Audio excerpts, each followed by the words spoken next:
So basically, to start this off, I'm just going to be topping off my makeup of the day, and that's just going through my brows and then adding a little bit of mascara. This is ColourPop's mascara, black on black.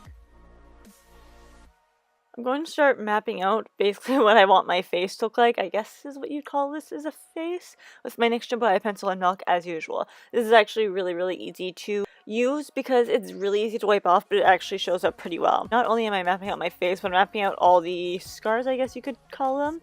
And then I'm filling them in with some white water activated paint. This one is just by Fab. It's a face and body paint.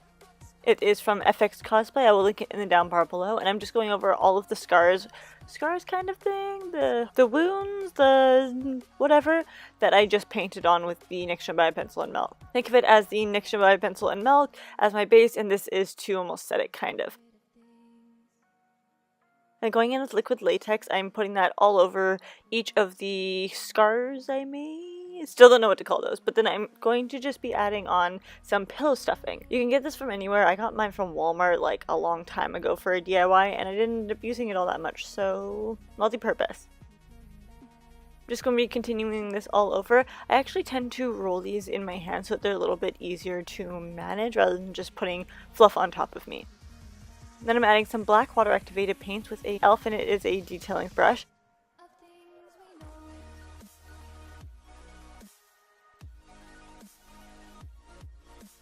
And then I'm going to be adding liquid latex on top of it and then adding a little bit of twine string. With any skin adhesive, you're going to want to basically put it down exactly where you want it to go and then wait a little bit for it to get tacky and then come in with whatever you're adhering to your skin. Add some of the adhesive onto each contact point because it's going to stick to itself a lot better than it's going to stick to anywhere else.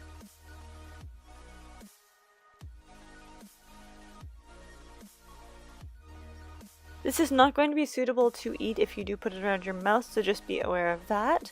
I end up kind of messing up my mouth a little bit over and over and over every time I wanted to eat or put the fluff in my mouth, which did not taste that great. I won't lie to you guys.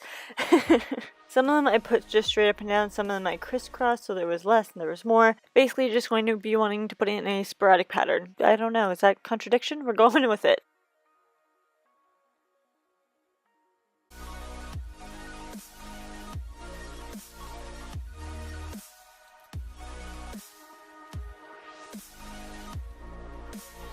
Then continuing down my chest, you can totally put this on either side, but I chose the actual side that my heart is on, and I'm just going to be making a literal, general, not anatomically correct heart, and then topping that off with some liquid latex to further secure what we're about to put down, which is going to be a cotton ball blend. This is going to be basically cotton ball over liquid latex over cotton ball over liquid latex. Then once that's dried down quite a bit, you're going to want to come in with some reds and some blacks. So black is going to add definition, while the red just obviously adds the red to the heart. I am building this up quite a bit so I can go around the edges with some more black water activated paints to again add more and more definition.